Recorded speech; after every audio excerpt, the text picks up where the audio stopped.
Good evening, my fellow Americans. We don't have a final declaration of victory yet, but the numbers tell us it's clear, tell us a clear and convincing story. We're going to win this race. Just look at what has happened since yesterday. 24 hours, we were behind in Georgia. Now we're ahead, and we're going to win that state. 24 hours ago, we were behind in Pennsylvania, and we are going to win Pennsylvania. And now we're ahead, but we're winning in Arizona, winning in Nevada, and in fact, our lead just doubled in Nevada. We're on track to over 300 electoral votes, electoral college votes. And look at the national numbers. We're going to win this race with a clear majority of the nation behind us. We've gotten over 74 million votes. Let me repeat that, 74 million votes. That's more than any presidential ticket has ever gotten in the history of the United States of America. And our vote total is still growing. We're beating Donald Trump by over 4 million votes. And that's a margin that's still growing as well. One of the things I'm especially proud of is how well we've done across America. And we're going to be the first Democrat to win in Arizona in 24 years.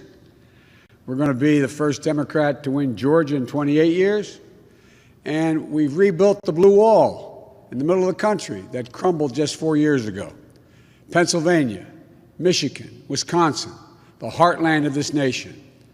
I know watching these vote tallies on TV moves very slow, and as slow as it goes, it can be numbing. But never forget, the tallies aren't just numbers. They represent votes and voters, men and women who exercise their fundamental right to have their voice heard. And what's becoming clear each hour is that record number of Americans of all races, faiths, religions chose change over more of the same.